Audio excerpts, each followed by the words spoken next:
வாங்க sir. So இதுதான் எங்கள் title, light weight baby. Thank you thank you thank you so much. And sir, படத்தை பற்றி ஓரிரு வார்த்தைகள். Cool. First of all thank you so much வந்ததுக்கு. அண்ட் இந்த ஷோ பார்த்தீங்கன்னா ஒரு புதுவிதமான ஷோ. ஏன்னா நாங்களே இன்வைட் பேசிஸில் தான் என்னோட ஃபேன்ஸ்லாம் வந்திருக்காங்க. ஸோ ஃபர்ஸ்ட் ஆஃப் ஆல் இது வந்து ஒரு தேங்க்யூ ஸ்டாண்டப் காமெடி ஷோ மாதிரி தான். ஏன்னா இவ்வளோ தூரம் வந்ததுக்கு சரி எனக்கு ஒரு ஃபார்முலா ஒரு தேங்க்யூ சொல்லணும்னு தோணுச்சு, அதுக்காக தான். So first of all thank you so much guys, என்னை சப்போர்ட் பண்ணதுக்கு, அதோட ரெப்ரஸன்டேட்டிவாக இங்கே இருக்கிறதுக்கு தேங்க்யூ ஸோ மச். அண்ட் என்னென்னு பார்த்தீங்கன்னா, இந்த பிக் பாஸ் ஜேர்னின்றது வந்து சார் நடக்கலாங்களா? அது நடக்கலாம் கூடாது, தப்பு. அதனால நான் நடக்கக்கூடாது. ஸோ புரிஞ்சு போச்சு, நான் பண்ண போகிறதில்ல காமெடி, நீங்கள் தான் என்னை வச்சு பண்ண போகிறீங்க அப்படின்ட்டு. அதாவது எல்லாரும் லுக் விடுறத பார்த்து நீ சிரிக்க வச்சு தான் பாரு அப்படின்ற மாதிரி இருக்கு. இங்கே தான் நிற்கணுமா? நகர்ந்துடக்கூடாது. ஐயா, என் வாழ்க்கையில் இப்படி ஒரு ஸ்டாண்டப் காமெடி ஷோ நான் பார்த்ததில்ல சார். இத்தனை கேமராக்குள்ள நான் பார்த்துட்டு இருக்கேன், நான் ஒரு மாதிரி தோராயமாக பார்த்துக்கிறேன், சரிங்களா? Anyways, coming back to the point, இந்த பிக் பாஸ் ஜேர்னி இருக்கட்டும், இந்த பிக் பாஸ் முன்னின இருக்க ஜேர்னி இருக்கட்டும், இது எல்லாமே ஆல்மோஸ்ட் ஒரு 10 years பேக் ஸ்டார்ட் ஆச்சு. ஒரு 2016 நான் வந்து ஒரு தியேட்டர் ஆர்டிஸ்டாக இருந்தேன். ஸோ தியேட்டர் ஆர்டிஸ்ட்லேருந்து இன்றைக்கி இந்த தூரம் வந்திருக்கேன். அது ஃபுல்லாகவே எல்லாம் நிறைய மக்கள் சப்போர்ட் பண்ணியிருக்காங்க. குறிப்பாக அந்த சப்போர்ட் எல்லாமே யூஸ்வலாக என்ன மாதிரி ஒரு ஆர்டிஸ்ட்க்கு எப்படி இருக்குன்னா, நான் ரொம்ப சைலண்டான ஆர்டிஸ்ட், எனக்கு ஒரு பெரிய ஃபேன் பேஜ் அப்படிலாம் இருக்கானா? அப்படிலாம் ஒன்றும் கிடையாது. பட் சைலண்டாகவே என்னை சப்போர்ட் பண்ணி பிக் பாஸில் ஃபைனல் டே வரைக்கும் கூட்டிகிட்டு வந்திருக்காங்க. ஸோ அதுக்கு ரொம்ப நன்றி. அதாவது பிக் பாஸ் எப்படி மாற்றிருக்கு என்னென்னா, முன்னாடிலாம் என்ன வெறும் கண்டென்ட்டாக தான் தெரியும். ப்ரோ நீங்கள் அந்த பாட்டு அந்த அவங்க பேரே வராது, அவங்களுக்கு கடைசி வரைக்கும் வராது. அவங்களே முடிஞ்சு போயிடும். பிக் பாஸ் வந்து என்ன பண்ணியிருக்குன்னு பார்த்தீங்கன்னா, அவங்க வீட்டில் ஒருத்தனை என்னை மாற்றிருக்கு. அதாவது பிக் பாஸ்லேருந்து வந்ததுக்கப்புறம் எப்படி பார்த்தீங்கன்னா, அவங்க நிஜமாலேயே அந்த பவர் பிக் பாஸ் ஷோக்கு தான் இருக்குன்னு நினைக்கிறேன். நிஜமாலே அவங்க வீட்டில் ஒரு மெம்பராக தினமும் பார்த்து எனக்காக ஃபீல் பண்ணி என் கூட சிரித்து என் கூட அழுது என் கூட என்ஜாய் பண்ணிட்டு இருந்தாங்க. அதுக்கு ஃபர்ஸ்ட் ஆஃப் ஆல் தேங்க்யூ. ஆனால் என்னன்னா, இதுதான் ஃபர்ஸ்ட் டைம் எனக்கு இந்த வீட்டில் ஒருத்தனா இருக்கிற ஒரு எக்ஸ்பீரியன்ஸ். வீட்டில் ஒருத்தனா இருக்குன்றனால முன்னாடிலாம் பார்த்தா, ப்ரோ எனக்கு உங்கள் கண்டென்ட் ரொம்ப பிடிக்கும், உங்க கூட ஒரு செல்ஃபி எடுத்துக்கலான்னு, நானும் அப்பா நல்ல வேலை யாரோ ஒருத்தர் கூட ஃபோட்டோ எடுத்துருக்காங்க அல்பமாக போய் நின்றுடுவேன். இப்போ அப்படிலாம் கேட்கறது இல்லை. நேரம் விக்ரம் எப்படி என்ன வெயிட் போட்டீங்க? என்னடா ஸ்ட்ரெயிட்டாக எப்படி இருக்க, நல்லா இருக்கேன்? இல்லை ஸ்ட்ரெயிட்டாக நான் வெயிட் போட்டு நம்ம இன்னும் இங்கே 2 கிலோ கம்மியிலங்க இருக்கேன். போய் சொல்லாதீங்க, நல்ல சாப்பாடோ அப்படி. ஆமாம். அப்புறம் அனிதாலாம் எப்படி இருக்காங்க? என்ன அனிதா நல்லா இருக்காங்க. அப்புறம் அந்த குழந்தைக்கெல்லாம் ட்ரை பண்ணீங்களா? என்னாச்சு? என்ன டைரக்டா கிட்ஸ் வரைக்கும் போயிட்டீங்க. ஸோ இந்த வீட்டில் ஒருத்தன்ற இமேஜ் பார்த்தீங்கன்னா, அது ரொம்ப ஒரு ரொம்ப எப்படி சொல்றது, எனக்கு ரொம்ப ஷாக்கிங்காக இருந்துச்சு. பரவாயில்லையே அவங்களுக்கு என்ன இப்போ அவங்களுக்கு வெறும் விக்கல்ஸ்ன்ற ஒரு பேஜ், விக்கல்ஸ்ன்ற ஸ்டாண்டப் காமெடி ஷோ இல்லை ஒரு காமெடி ரீலாக இல்லாமல் விக்ரம்ன்ற ஹியூமன் பீங்கோடய அவங்க ட்ராவல் ஆக ஆரம்பிச்சிட்டாங்க. என்ன ப்ரோ என்ன பண்ணிருக்கீங்க, தினமும் பார்த்தோம், இப்போ மிஸ் பண்ணிருக்கோம், என்ன தான் பண்ணுறீங்க, என்ன பேசுவாங்க, ரொம்ப உரிமை எடுத்துகிட்டு வந்து நிறைய பேர் சொல்லுவாங்க, எனக்கு வந்து இப்படி ஃபேன்ஸ்லாம் வந்து எனக்கு ஒன்று டிஸ்டர்பன்ஸ்னு. எனக்குலாம் ரொம்ப அல்பமாக எனக்கு வேணுங்க. நிஜமாலே யாராச்சும் என்னெல்லாம் தெருவில் பார்த்தா தயவுசெய்து வந்து டிஸ்டர்ப் பண்ணுங்க. எனக்கெல்லாம் நல்ல ஞாபகம் இருக்குது. எங்கள் அப்பாலாம் நான்லாம் வந்து அவருக்கு புரியாது சோஷியல் மீடியாலாம் என்ன ஏதுன்னு. ப்ளஸ் நான் ஹரி சிபி எல்லாரும் உட்காந்துட்டு இருக்காங்க, ஆதியும் கூட. நாங்கள் எல்லாரும் எங்கள் ஃபஸ்ட்டு இனிஷியல் ஸ்டேஜஸில் எங்கள் பெட்ரூம்லேருந்து தான் ரீல் போடுவோம். ஸோ எங்கள் அப்பா இன்டர்நெட்டும் பார்க்க மாட்டார். ஸோ அவர் பார்க்குற சீன் என்னென்னா, ஒரு 4 பசங்க தினமும் ஒரு பெட்ரூம்குள்ளே இருப்பானுங்க, 8 மணி நேரம் அந்த பெட்ரூம்லேயே இருப்பானுங்க, சரிங்களா? கட் பண்ணால் ஒரு சாயந்தரம் அது 3 பசங்க வெளில போயிடுவானுங்க, நான் ரொம்ப டயர்டாக அப்படி வெளில வருவேன். இதே தான் அவர் பார்த்துட்டே இருப்பார், சரிங்களா? அவருக்கு இவனுங்க என்னன்னே புரியல. திடீர்னு ஒரு நாள் பார்த்தா நிலவை கொண்டு வா அந்த ரீல் நாங்கள் பண்ணது வந்து வைரல் ஆச்சு. வைரல்னா எப்படின்னா, அதுதான் ஃபர்ஸ்ட் டைம் நாங்கள் வந்து ஒரு ஆக்சுவல் வைராலிட்டியே பார்க்குறோம். நிலவை கொண்டு வந்தோன்னு இப்படி எடுத்து பார்த்தா எப்படி இருந்துச்சுன்னா, நல்லா இப்படி போஸ்ட் பண்ணிட்டு அப்படின்னு பேஸ்ட் இப்படி பார்க்குற 10,000 வியூவில் இருந்துச்சு. பரவாயில்ல, என்ன ஒரு நிமிஷத்தில் இவ்வளோ வியூஸ். அப்புறம் கொஞ்ச நேரம் பேஸ்ட் பார்த்தோம், 1 lakh. என்னது இது இப்படி 10. அப்புறம் பார்த்தா 1 million ஆச்சு. 1 millionலாம் தாண்டி எங்கேயோ போயிடுச்சு. ஒரு பக்கம் எஸ்ஜே ஸ்டுடியோ சார் போஸ்ட் பண்ண, சிம்ரன் மேம் போஸ்ட் பண்ணுறாங்க.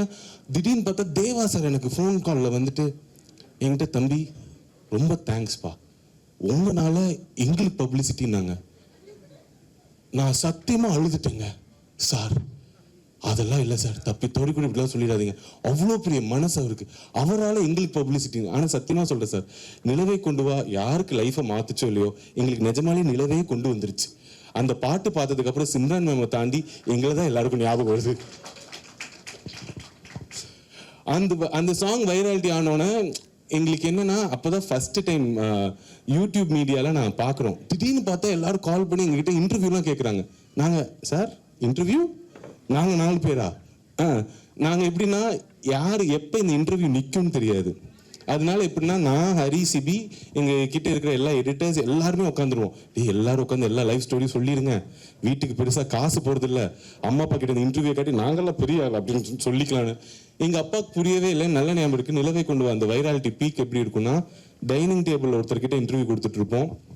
அங்கேருந்து பார்த்தா ஹாலில் ஒருத்தவங்க செட்டப் பண்ணிருப்பாங்க.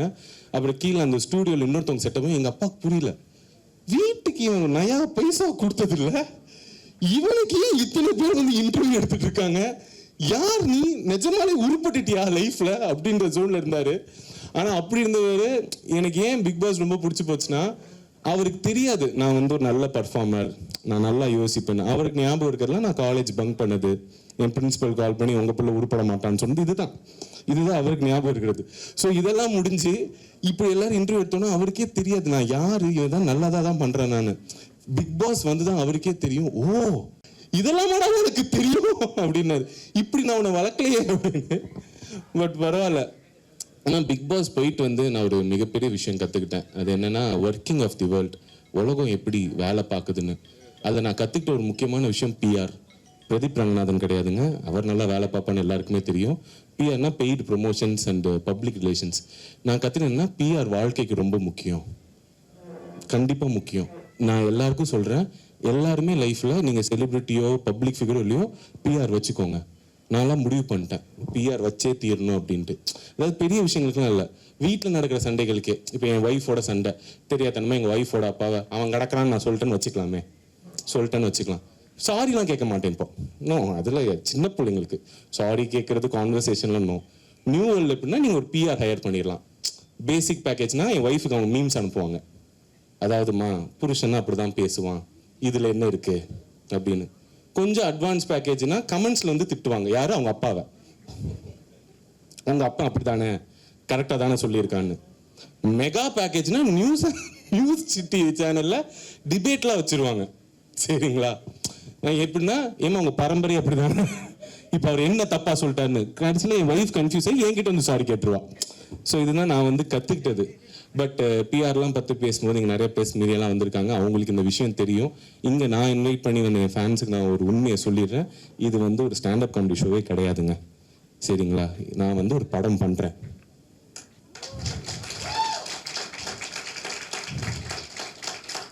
சார் கேட்குறேனேன்னு கோச்சிக்காதீங்க, நீங்கள் கையெல்லாம் தட்ட மாட்டீங்களா?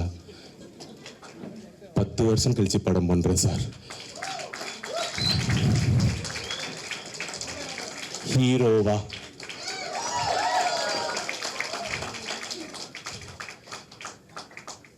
லைட்டானாச்சு சரிங்க சார். எனக்கே வருத்தமா இருக்கு, படம் பண்றேன்னா அங்க சிரிக்கிறாங்க, திரும்பினா எப்படி ரிலீஸ் ஆகுது நான் பார்க்குறேன்ற மாதிரி பார்த்துட்டு இருக்கீங்க சார். ஸோ அந்த படத்தோட டைட்டில் ரிவீல் தான் நம்ம இன்னைக்கு பண்ண போறோம். என்ன பியூட்டி. ஆமாம் ஆமாம் ஆமாம், கை தட்டலாம் மேடம், தப்பு இல்லை. மேடம் நீங்க தான் கியூவில் இருக்கீங்க மேடம். என்னன்னா, பொதுவாக நானும் இந்த ஆடியோ லான்ச் ஃபங்க்ஷன்ஸ் இதெல்லாம் பார்ப்பேன். யூஸ்வலாக வந்து ஃபிலிம் க்ரூ வருவாங்க, ஹீரோ பற்றி டேரக்டர் புகழ்ந்து பேசுவார், அப்புறம் டேரக்டரை பற்றி ஹீரோ புகழ்ந்து பேசுவார். என் டேரக்டருக்கே என்ன ஒரு 3 வாரமாக தான் தெரியும். சரிங்களா? எனக்கும் அவர் அவ்வளோ நாள் தான் தெரியும். ஸ்கிரிப்ட் நல்லா இருக்குன்னு நாங்கள் படம் பண்ண போகிறோம், இதுதான் உண்மை. உண்மையிலே அவர் நாங்கள் கேட்டோம், சார் நம்ம ஃபங்க்ஷன் வச்சா என்ன சார் பண்ணுறது, நம்ம என்ன பேசுறது நம்மளை பற்றினா. Vikram, there is nothing to talk about you, I saw one video liked you அப்படின்னாரு. Sir I saw your script and liked you. அதனால என்ன பண்ணுங்க, அப்போ நீ ஸ்டாண்டப் ஷோ மாதிரி பண்ணி நம்ம டைட்டில் ரிவீல் பண்ணிடலாம், எதுக்கு நம்ம இந்த குத்து விளக்கெல்லாம் ஏற்றிக்கிட்டு இப்படியே போயிடலான்னாரு. ஸோ அதுக்காக தான் இப்படி ஒரு செட்டப்பில் இந்த டைட்டில் ரிவீல் பண்ண போகிறோம். அதுக்கு இவ்வளோ நாள் சப்போர்ட் பண்ணுற ரெப்ரஸன்டேட்டிவ்ஸாக என் ஃபேன்ஸ் முக்கியமாக இருக்கணுன்றதுக்காக உங்கள் எல்லாரையும் கூப்பிட்டேன். ஸோ தேங்க்யூ ஸோ மச் வந்ததுக்கு. Now I would like to call upon my director of my movie to the stage. Give it up for Guru sir, ladies and gentlemen.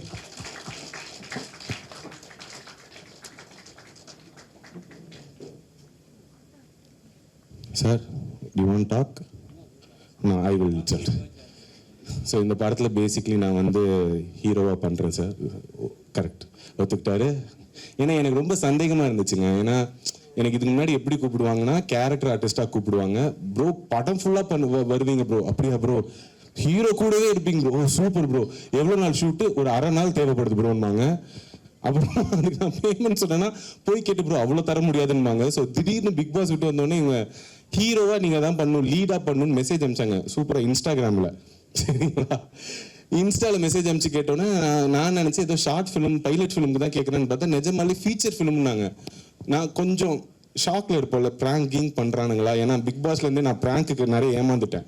இதில் ஏதாச்சும் ஹிடன் கேமரா ஷோ ஏதாச்சும் இருக்கான்லாம் யோசிக்கும் போது இல்லை இது நிஜம்தான்னு எனக்கு நம்மளை ஹீரோவாக போட்டு இவர் அவ்வளோ திறமையாக எடுக்க போகிறாரா? சரி, இந்த டவுட் அவர்கிட்ட சொல்லி அவர் பாட்டு ரிட்டர்ன் ஆயிடுவோம். ஓ ஷோர், யா ஒய் நாட், யா வெளில போய் நல்லா ஆனந்தம் அப்படிலாம் அவ்வளோ ஆனந்தமாக இருந்துச்சு எனக்கு. So sir thank you for the opportunity. So ஏன் சொல்கிறேன்னா நம்மளுக்கு நம்பிக்கை வர்றதே ரொம்ப கஷ்டங்க சில நல்ல விஷயங்கள் நடக்கும்போது. ஸோ என் லைஃப்பில் இப்போ நடக்கக்கூடிய ஒரு மிகப்பெரிய நல்ல விஷயம். அண்ட் 2016லலாம் எனக்கு ஹீரோ ஆசை இருக்கும், பின் மண்டையில் இருக்கும். அது வெளியில் சொல்கிறதுக்கே வெக்கமாக இருக்கும். அப்படி ஒரு வெளியில் சொல்கிறதுக்கே வெக்கப்பட்ட ஒரு கனவு இன்னைக்கு ரியாலிட்டியாக நடந்துட்டு இருக்கும்போது நினைக்கும் போது ரொம்ப சந்தோஷமாக இருக்குது. அதோட ஃபர்ஸ்ட் பார்ட்டில் நீங்கள் எல்லோரும் இருக்கீங்க. Thank you so much. It means a lot. Sir, shall we reveal the title? So yeah, without further ado, we will like to reveal the title for you guys. Sir வாங்க சார், இல்லைங்க sir. நீங்கள் என்ன sir படத்துக்கு சம்மந்தமே இல்லை sir? எந்த 2 guide sir? இதுவா? Okay guys. Sir, shall we give it a countdown? Wait baby. Actually I'm from Bangalore. I understand Tamil very well, but speaking is a little bit problem. So don't mind, I speak in English. The lightweight baby, as you can see, it is the imbalance in the life. One side you have, lightweight, another side you have heavyweight. So that is about the movie. Once the movie gets released, you will know what is the movie about.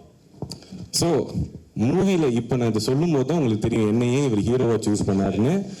மூவியோட story பார்த்தீங்கன்னா இல்லை நீங்கள் நல்லா பாருங்கள். ஒரு mic இருக்குது, ஒரு stand இருக்குது, அப்புறமா வெயிட்ஸ் இருக்குது. So it's a love story between a aspiring standup comedian and a female bodybuilder. இன்ட்ரெஸ்டிங்காக இருக்குங்களா? அதனால தான் நான் இந்த படத்தில் ஹீரோவாக இருக்கேன். ஸோ என்ன எங்கள் டைட்டிலை விட எங்கள் படத்தில் ரொம்ப இன்ட்ரெஸ்டிங்கான பார்ட் யாருன்னு பார்த்தீங்கன்னா எங்களோட பியூட்டிஃபுல் அண்ட் ஸ்ட்ராங் ஹீரோயின் தான். Sir, shall we call Aarthi Krishna? Please give it up for our heroine Aarthi Krishna, ladies and gentlemen. Yes sir, please. Hi Aarthi, please வாங்க. ஸோ இவங்க தான் ஆர்த்தி கிருஷ்ணா, இவங்க தான் எங்கள் படத்தோட ஹீரோயின்.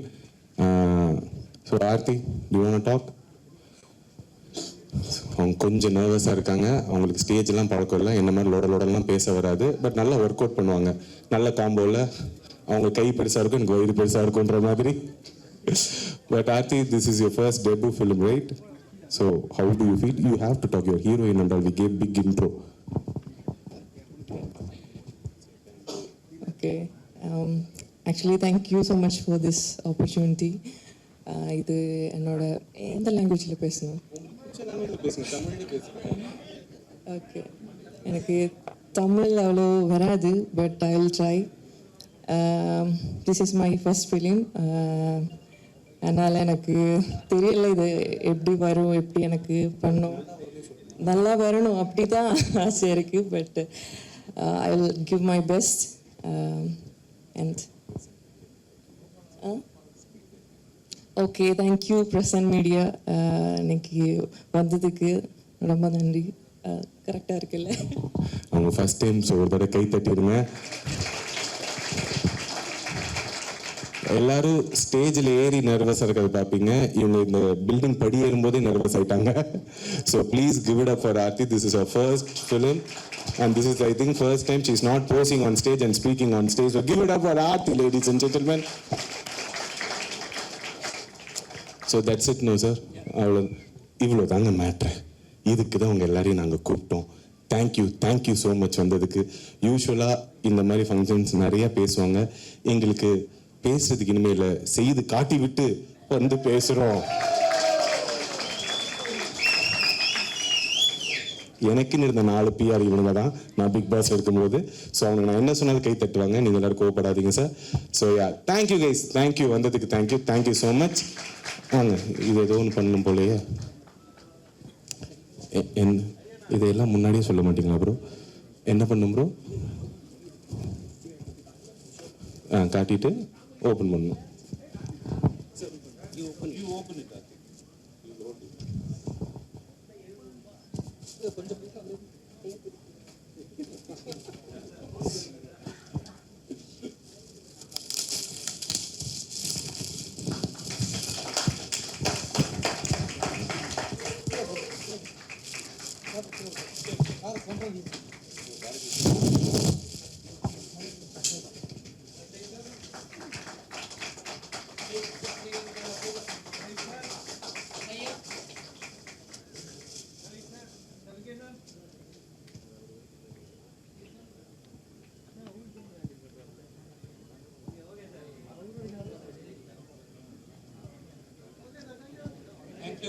Thank you.